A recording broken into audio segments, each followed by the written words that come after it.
Today, we stand before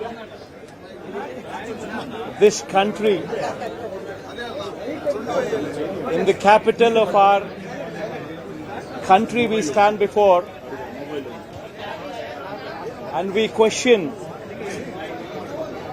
whether democracy is prevalent or not. In our state, the state of Andhra Pradesh, where the very word democracy means equitable justice. And today in the state of Andhra Pradesh, you have a scenario where equitable justice is denied, where democracy stands limping. That is the plight.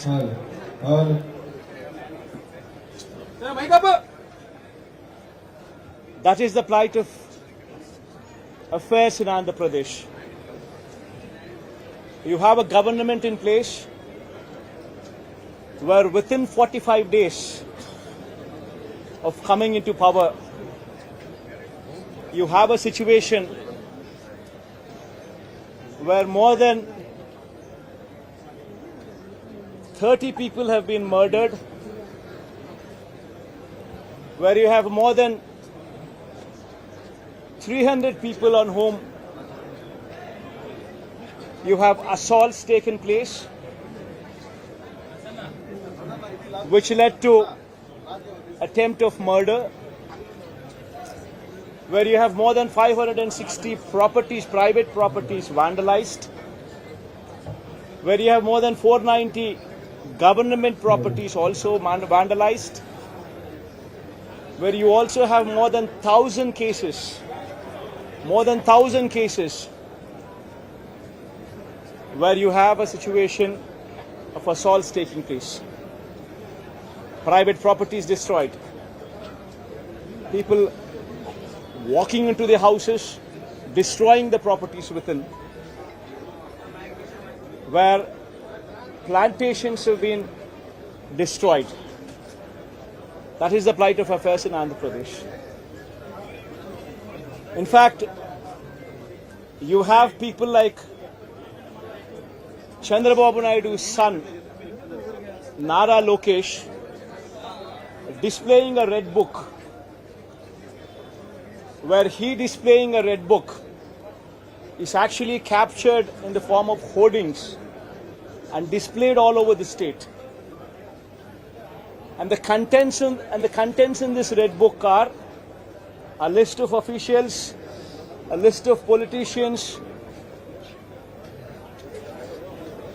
on whom they intend to take action, on whom they intend to assault. And this kind of hoardings, starting off with Chandrababu Naidu's son, blatantly being displayed all over the state in Andhra Pradesh, where you have a situation where you're giving instructions to the police that our people would vandalize, our people would kill, our people would assault, and there should be no action taken on them. When you have somebody like Nara Lokesh, Chandrababu Naidu's sons, holding this red book, and this red book being captured in the form of hoardings.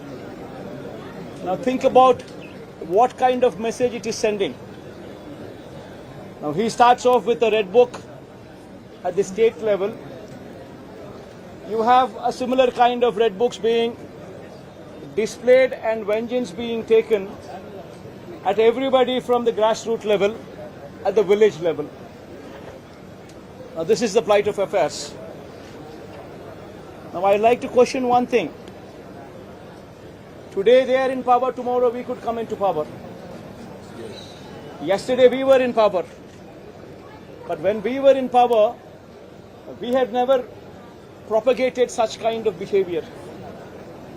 We have never encouraged people to take vengeance like this. We have never encouraged assaults. We have never encouraged private property being vandalized. We've never encouraged government property to be vandalized. We've never encouraged killings. But today the situation is different in Andhra Pradesh.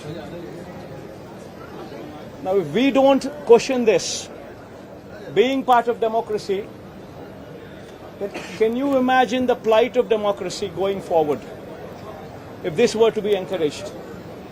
I urge the entire media, the national media especially. I also urge various parties who actually constitute democracy to have a look at these photographs what are displayed, to have a look at the video clippings which are being displayed. Have a look at them and then ask yourself, is this what we want from democracy? You have various photographs what are being displayed where in broad daylight people are being hacked to death.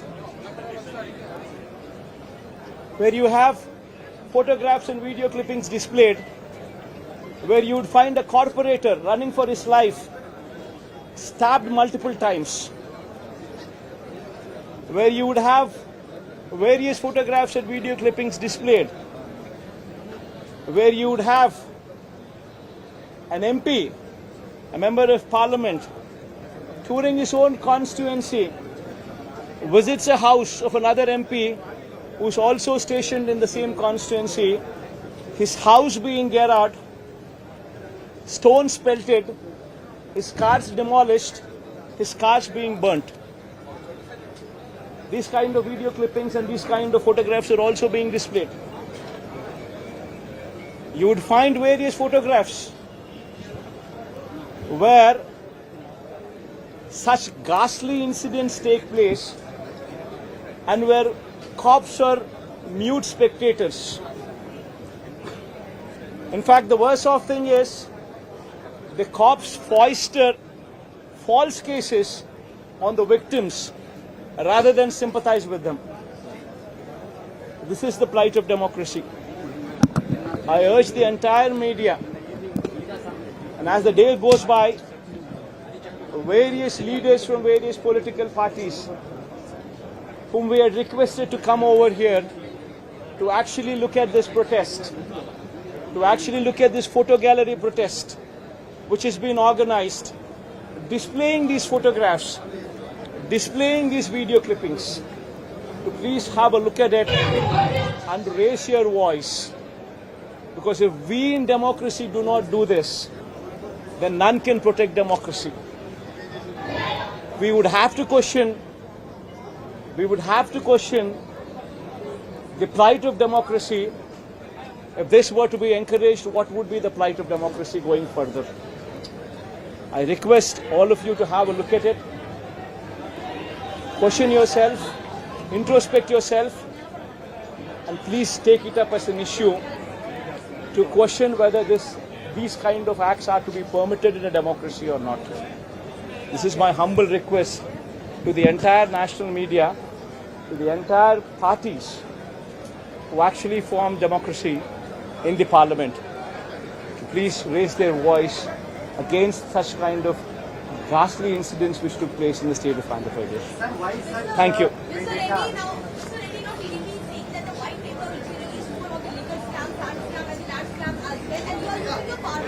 Ma'am, one second, ma'am. Ma, please don't divert these topics. These are various acts, of heinous acts. Please go have a look at this photograph. I mean, if consider yourself to be in that situation, please make yourself party to it. Would you like somebody just come onto your house, come over to your house, destroy your house property, come onto you, kill you? Would you like it? Please have a look at those photographs before you can even comment anything on deviating this topic into something else. Today, please be saviors of democracy. Have a look at these photographs. Have a look at these video clippings before you can divert this topic into something else. I urge you, please have a look at them before you can speak of anything else. I think you just have a look at